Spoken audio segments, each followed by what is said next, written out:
সবাইকে শুভেচ্ছা। আমি কথায় বিশ্বাস যতটা করি তার চাইতে কাজে অনেক বেশি বিশ্বাস করি। ইসরায়েল যে হামলা করেছে, যে অন্যায় করেছে, যে বর্বরতা করেছে, সেটা আমাদের প্রত্যেকের কাছে স্পষ্ট। কিন্তু সারা বিশ্ব কিন্তু নীরব ছিল বলেই ইসরায়েল এটা করতে পেরেছে। এখানে একটু ব্যতিক্রম রয়েছে। আমি সারা বিশ্ব বললাম, বিশ্বের যারা নেতৃত্ব দিয়েছেন তারা নীরব ছিলেন, জনগণ কিন্তু সেটা করেনি।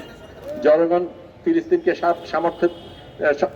সমর্থন দিয়ে সমর্থন করেছে এবং জনগণ প্রতিবাদ করেছে তার নিজের দেশের যারা রাজনীতিবিদ, নিজের দেশে যারা কর্তৃত্ব করে তাদের বিরুদ্ধে। সারা পৃথিবীতে এখন কিন্তু লোকজন রাস্তায় নামছে, প্রতিবাদ করছে। তাদেরকে নাজেহাল করা হচ্ছে, তাদেরকে অ্যারেস্ট করা হচ্ছে, তারপরেও এই মানুষগুলি নামছে।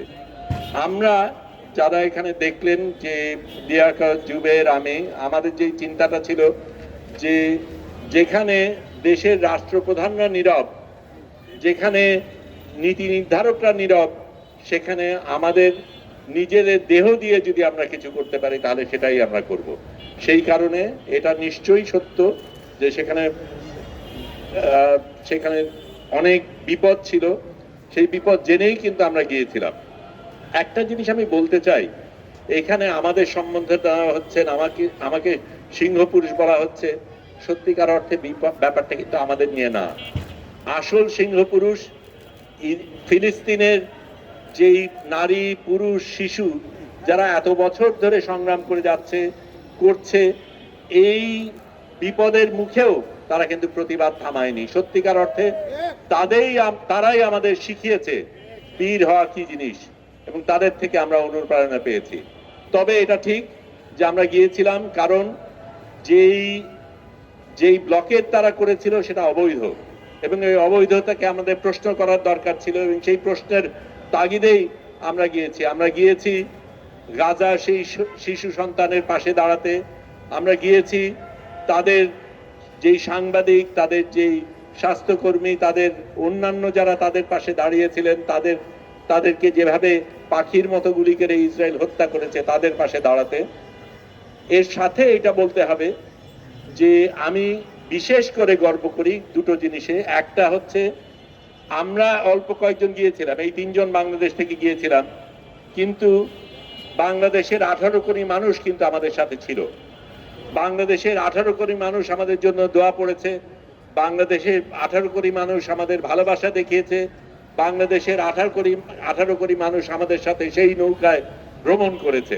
এটা আমরা বোধ করেছি, সেই অনুপ্রেরণা পেয়েছি, সেই সাহস আমরা পেয়েছি। সেটার জন্য আপনাদের ধন্যবাদ।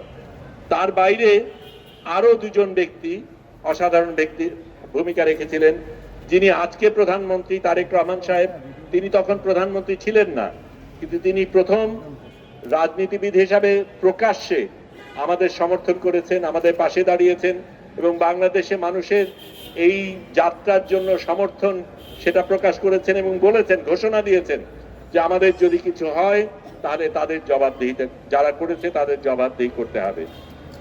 পরেই আমাদের তখন যিনি দেশের প্রধান ছিলেন প্রফেসর ইউনূস, তিনিও একই ধরনের বক্তব্য রেখেছেন, সাহসী বক্তব্য রেখেছেন। যেখানে এত দেশের রাষ্ট্রপ্রধানরা নীরব ছিল, বাংলাদেশের 2 কর্ণধার প্রকাশ্যে তারা আমাদের এই যাত্রার প্রতি সমর্থন জানিয়েছেন, ফিলিস্তিনের প্রতি সমর্থন জানিয়েছেন, ইসরায়েলকে বর্জন করার জন্য ডেকেছেন। আমি এটা লম্বা করতে চাই না। আমি আপনাদের